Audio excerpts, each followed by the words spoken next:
Si vous vous tuez avec une arme à feu, vous pouvez créer une copie de vous-même qui continuera à vivre dans une dimension parallèle. C'est ce que dit la physique quantique, apparemment. Mais en réalité, vous finirez simplement votre vie par une mort plutôt stupide. Pour la simple raison que les lois de la quantique ne fonctionnent pas dans le macrocosme, et vice-versa. Donc, à son tour, cela a créé un énorme fossé dans la modernité de la science, depuis 100 ans. D'une part, il y a la mécanique quantique, expliquant le monde des particules élémentaires. Et de l'autre, une théorie générale de la relativité, qui fournit des réponses au niveau des étoiles, des galaxies et de l'univers. Mais, pour réconcilier ces deux domaines, les scientifiques ont dû avancer une idée complètement folle, selon laquelle notre univers n'a pas 3, voire 4 dimensions, mais jusqu'à 10. À quoi ressemblent 10 univers dimensionnels? Que se passe-t-il dans chaque dimension et pourquoi on ne les voit pas? Sautons les 3 dimensions spatiales habituelles, et plutôt ennuyeuses. La 4e, temporelle, et procédons immédiatement à la 5e. Si nous pouvons percevoir la 5e dimension, nous verrons un nouveau monde parallèle, sensiblement différent du nôtre. Ce monde existe dans la même position que l'univers entier, et partage également son origine avec notre monde, c'est-à-dire le Big Bang. Nous aurons l'occasion d'observer les deux mondes, de comparer et de mesurer leurs propriétés. Dans la 6e dimension, nous pourrions voir tous les univers possibles, ainsi que toute variante du passé, du futur et du présent. Chacun de nous pourrait facilement voyager dans le temps et choisir les options du futur qui vous semblent les plus attractives.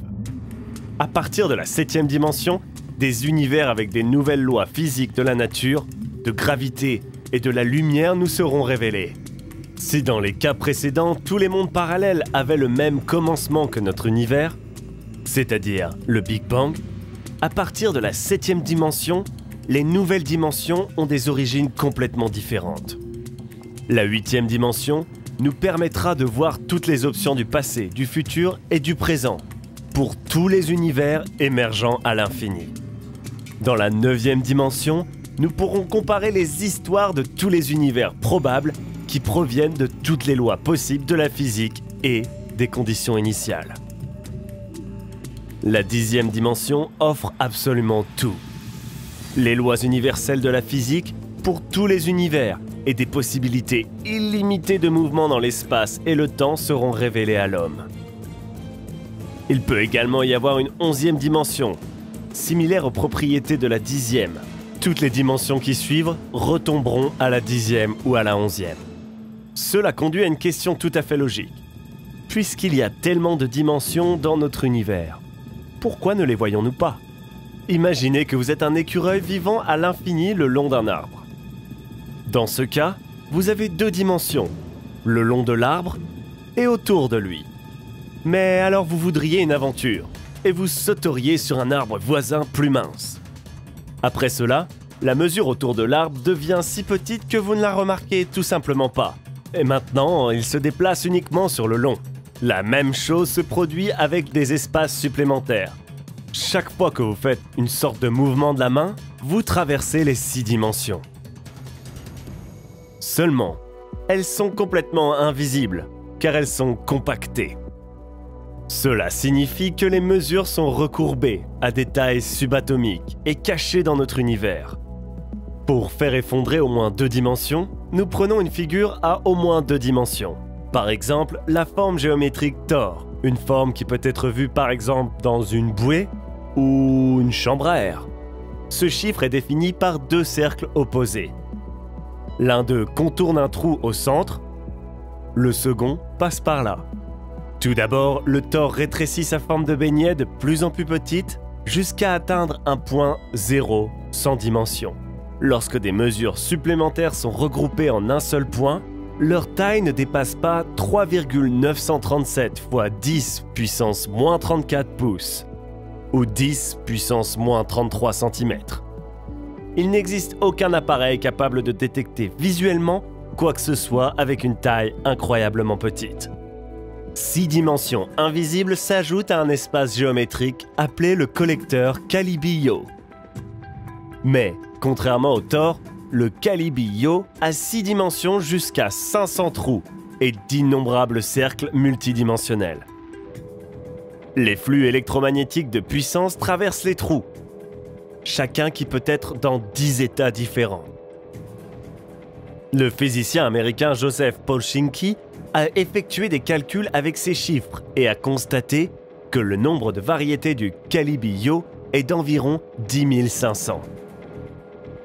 La taille de chaque cercle d'un collecteur Calibi-Yo est appelée un module. Ces modules sont des champs dans l'espace-temps, à 4 dimensions et correspondent aux tailles du collecteur Calibi-Yo. Au même moment, ces points sont dits des champs scalaires, dont chacun détermine des valeurs telles que la température ou la pression atmosphérique. Relativement parlant, lorsque nous examinons les indicateurs de la météo de demain, nous capturons en fait des signaux de toutes les dimensions spatiales cachées. Cependant, il existe une autre façon de voir la manifestation de chaque dimension dans notre monde. Selon la théorie des cordes, qui a donné naissance à l'idée de 10 dimensions. L'ensemble de notre univers se compose des plus petites cordes oscillantes, trop petites pour être détectées avec n'importe quel appareil. Leur vibration est déterminée par le type de particules impliquées. Dans une dimension, la chaîne vibre de telle manière que nous pouvons voir un photon. Dans une autre dimension, des vibrations se produisent complètement différemment, ce qui nous permet de détecter un électron. Et donc, avec toutes les particules, chacune est l'incarnation de sa dimension. Si vous suivez cette logique, vous êtes aussi une créature de la 10e dimension, puisque vous êtes constitué de presque toutes les particules élémentaires supposées. La présence d'un grand nombre de mesures permet aux scientifiques d'expliquer de nombreux phénomènes. Par exemple, pourquoi la gravité est si faible? En effet, de toutes les forces physiques, la gravité est la plus facile à surmonter.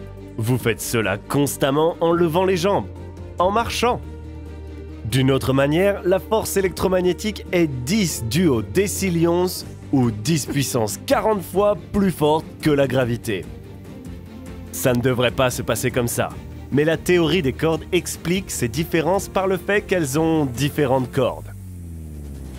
La gravité a des cordes fermées, vous permettant de vous déplacer dans d'autres dimensions, disperser votre énergie. Les forces physiques restantes sont constituées de cordes ouvertes. Par conséquent, elles sont entièrement concentrées dans les dimensions accessibles à l'œil humain, bien qu'il soit possible que les mesures soient encore plus importantes. Mais la théorie des cordes a aussi ses inexactitudes mathématiques. Les scientifiques ont proposé une théorie des supercordes, impliquant jusqu'à 26 dimensions. Selon cette théorie, outre les cordes, l'univers est également composé de brane, une analogie multidimensionnelle de cordes sous forme de plaques, de taille plus petite que le point de l'espace dans lequel il se trouve. Selon Souvik Banerjee, notre univers est sur l'une de ces branes, qui est une bulle en expansion, à l'intérieur de laquelle il y a d'autres dimensions. Les extrémités des cordes des dimensions supplémentaires sortent dans notre univers, grâce auxquelles nous pouvons voir toutes les substances existantes. En fait, pour prouver cette folle théorie, l'un des projets les plus chers de l'histoire de l'humanité a été construit, d'une valeur d'environ 10 milliards de dollars, le Grand Collisionneur de Hadron. Cet appareil géant était censé corriger le manque de gravité dans la collision des particules élémentaires. Plus l'énergie de collision est haute, plus la probabilité sera haute que les gravitons, particules responsables de la gravité, quittent notre brane et glissent dans une autre dimension. Cependant, les gravitons se sont avérés être si insaisissables qu'aucun détecteur n'est capable de les voir. Bien que cela ne signifie pas que les coups n'ont pas abouti à un certain succès. Avec l'aide du Grand Collisionneur de Hadron, il a été possible d'identifier une autre particule qui peut nous éclairer sur de nombreuses taches sombres dans l'histoire de l'univers. Mais c'est un sujet pour une autre vidéo. Néanmoins, le principal débat scientifique a une chance d'être résolu grâce à l'accélérateur de particules du futur. Ensuite, Peut-être que l'existence de cordes sera confirmée, ce qui offrira une explication pour presque tous les phénomènes de l'univers. Au cas opposé, les mystères ne feront qu'augmenter. Mais, pensez-vous que les cordes existent vraiment? Ou est-ce une grosse erreur?